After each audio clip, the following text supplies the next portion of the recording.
Tyres a bit flat this morning. Morning guys, it's Saturday and we are in on the job already. 7 o'clock in the morning, mate, is letting me get in there, which is well handy because we've got another job to get onto. But fortunately, it's not a vast job, it's in size. As you can see, doors have been put in. I assume that used to be a window across there. Oh no, they just put bigger doors in. Yeah, okay. So yeah, we've got to repair these. Obviously I've started getting some dust sheets down and I've started getting some of this dolphin tape. People have been asking what that is. You see, it's quite a nice PVC tape that rips very much like gaffer tape. Right, let's get this taped up.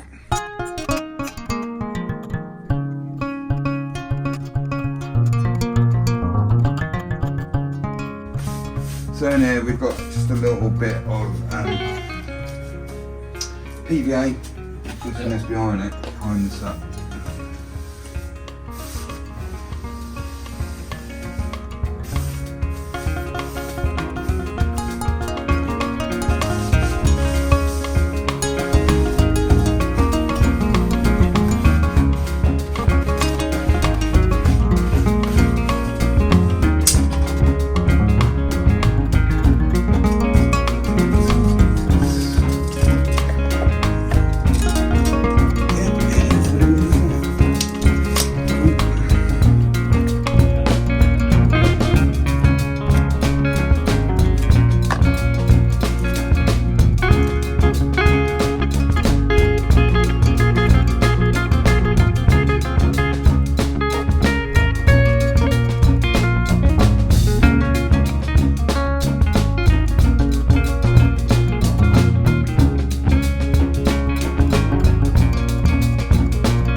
Tiny little bit of dirty water in there.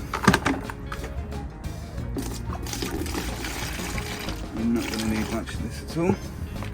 Also got water in there. We are going to pep it up with a little bit of this SBR. Just wash our brush out in there. Don't need much. I like it so. A little handful of bonding. Much, and give it a proper sticky stick. Oh, yes.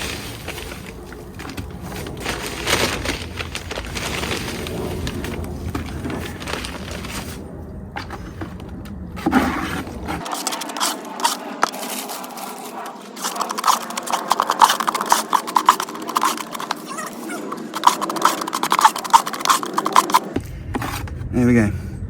Just like Mama used to make.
Okay, so quite clearly we haven't got that much to do in there. In as far as quantity goes, we're going to obviously plaster those two corners in, so it's quite handy that those little dado rails are there, because we can obviously break off there. We don't have to do the whole wall or try to feather in and patch it in, you know. We could be using for the multi-finish, that's going to be the top coat, which we're going to apply now. We could be using some half time, some sort of accelerator that you can get. There's a few on the market now, but we are going to use the dirty water from that little bit of bonding and multi that we mixed up to stick the actual plasterboard. I washed the bucket around and I kept the dirty water, fresh dirty water that is, so that's also going to work as an accelerator to send off the next coat of plaster a little bit faster, and we don't have to sit around in the car waiting for it to go, because it's such a small amount. We need it to go quite quick, don't we? So there's our clean water we got in there, as you can see, not much. And here's the dirty water that we've got from when we mixed up that first lot. Let me just pick it out. Okay, right, one little trick, because you might get little lumps and stuff from this bucket. It's very old, obviously I've been used for plastering. Just filter it out with your wet brush if you need to, like so.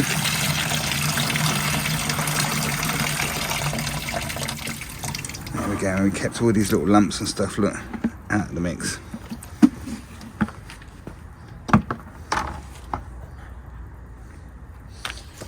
Right. Multi-finish.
So as you see, we're on the second job.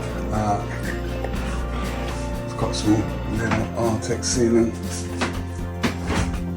in a flat. So I've just put that primer on again, which is a mix of SBR and a little bit of PVA in there. Let this pick up. I think we might mix up our plaster outside and then bring it up the stairs. Mixed up rather than bring everything up here. It's only a small amount, you know what I mean? So, yeah, probably put some accelerator in there as well. Okay, I thought I'd use this today. Storm Additives Plaster Accelerator. They give you a scoop here, and quite a big scoop, isn't it? But in here it's one sort of like flat scoop per bag of plaster. So half a scoop is what we're going to put in there. Plus we've got a little bit of dirty water from the job earlier as well. So yeah, I have used this stuff before. It's alright. It gives you quite a bit of time to get the plaster on and flat and all that, and then it kind of flies off towards the end a little bit more. So you need to be careful with these sort of things, because like you think, what's it doing? I can't really feel no difference in it, can't feel no difference in it, and you go, oh, you go and sit in the van or something, and you go back, it's gone. So it suddenly goes woof, right off at the end. So let's get some of that in there, shall we? A little bit of dirty water, about that much, and it goes. We'll spin that round and put some plaster in. So there's not much room to move in here, is there? Only soon, get angle there.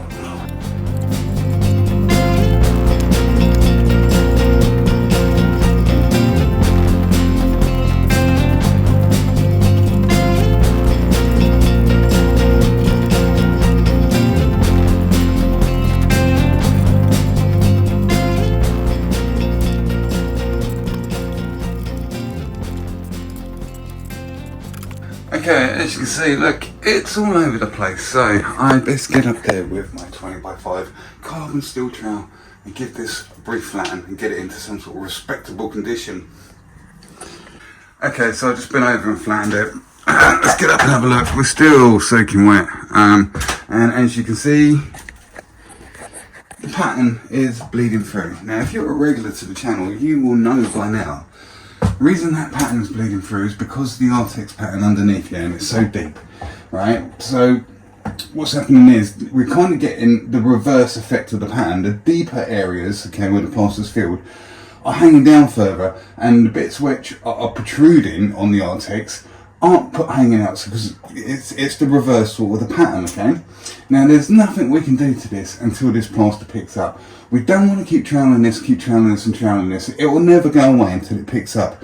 So, you know, getting things flat, especially when you're going over something like Artex, and loads of people go, you've got to board it every time. You don't have to board it every time. I go over Artex all the time without incident. In fact, it amazes me how much Artex there is in the world still. You know, in the 80s, everybody went mad for it. Artex went everywhere. On walls, on ceilings, it made like rooms look like igloos and stuff. And it's still loads of it about today.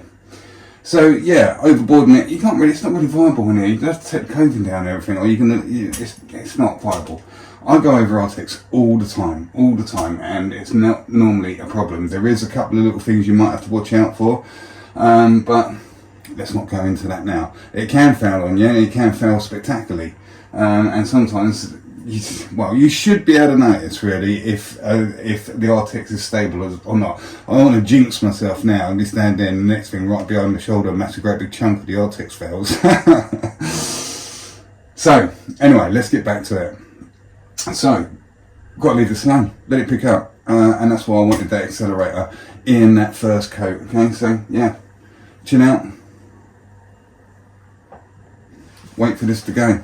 Nothing's going to change. Got to give it some time. As part of plastering is knowing when to do something and when not to do something. Okay, so we've just given it a little bit of time, and I've come back and given it that first coat a little second, flattening in with that rather large straight carbon steel 20x5 Marshalltown trowel. Now, I think we're probably in a position to start thinking about getting the second coat on this now. Tiny little bit of bleed through still, but you know, we're almost there, and we've got that additive in there. So I'm gonna knock up. I think by the time I've gone down there, mixed it up, carried it upstairs, I think we'll be pretty much bang on ready. Okay, so we've got this in my bucket which was left over from the first coat. I'm going to add some fresh water to this and some fresh powder, and this is going to be our accelerator for the second coat. Okay, so that second coat is on. It's just been put on, it hasn't been flattened in, so you can see the difference in how well that has gone on compared to that very first coat when it's first conditioned. I have this left over. I need to go and get that cleaned out of the bucket because I can feel it's picking up already. Okay, we're getting there. It is looking a lot better. So there's no bleed through in the pattern. It's still a little bit greasy, but let me just show you what's coming out there. So I've switched from this carbon steel trowel, which is one that rusts, to this stainless flexible Rafina Flex 2. See, it's a very flexy trowel. And I've just been across the ceiling, and this is the kind of residue that I'm getting out of there, which is not much good for anything. So that's the sort of stuff that needs to be washed into your bucket. And basically we're going to continue to trowel this up. It's going off faster because of the accelerator over there and also the dirty water we've used. So when that residue coming out reduces right down to virtually just like water, that's when we're done pretty much, and we can get out of it and enjoy what's left of the weekend. It's clouding over a little, so we're just going to give it a few moments. What's the time? It's not even 1 o'clock in the afternoon yet, so we got into that other job this morning at 7 AM and got that done. And yeah, it's been a bit of a long haul. If you've been following the channel, I've been working with another guy called Jasper the Emperor, as I call him. And yeah, we've had a pretty hard week. Worked all last weekend, so I've worked pretty much 13 days straight. So today being the 13th day. So I'm quite glad to get these two little jobs done out the way. And tonight we are going to the local Witherspoons that's been shut for refurbishment for the last sort of like month or so. And I do like Witherspoons for obvious reasons. I mean, there's a pub around the corner from me that's been done up and that, and you know, if I have a large whiskey or something, and Judy has a large wine, it rounds like over 20 quid, like 21, 22 quid. In the Witherspoons, the old manor up the road, I can get 2 main meals for that and still get change, you know what I mean? So it's a no-brainer for me. So I'm looking forward to going in there, and as I say, it's my stepdaughter's birthday today, and her son has only just turned 1 year old, and she is out having a drink tonight. So she's well out of practice because she's been keeping her nose clean, being a mum and stuff like that. So yeah, I imagine she's going to be quite drunk tonight and feeling a bit sorry for herself tomorrow. Anyway, right, so that's what's going to happen. I'm going to go and have a few drinks down the local Witherspoons this evening. Good times. Oh guys, thanks for watching the video. What's the day today? It is Monday, and yes, we did have a bit too much to drink on that Saturday night, and I was feeling a lot worse. I was feeling worse for wear on the Sunday, for sure. But we're back in with Jasper this week. We've got some new videos coming up, and also I have a new direction to take the channel in for a short period of time, where we're going to be covering some the training of a boxing, a charity boxing event. Okay, so that's going to be up probably by the end of the week. So without going on too much, yeah, it's just a little video, this one. Yeah, don't forget to like and subscribe and all that stuff, and also there is a Facebook group which is free if you want more advice about plastering, etc. Come on over there, MASTERSMURF74 on Facebook, or you can come and follow me. I'm always putting clips up and stuff of upcoming videos on Facebook, and my name is Andrew Smethwaite. Okay, Andrew Smethwaite Web. Right, so yeah, thanks for watching, and I'll catch you on the next video, which won't be far away at all. Take it easy.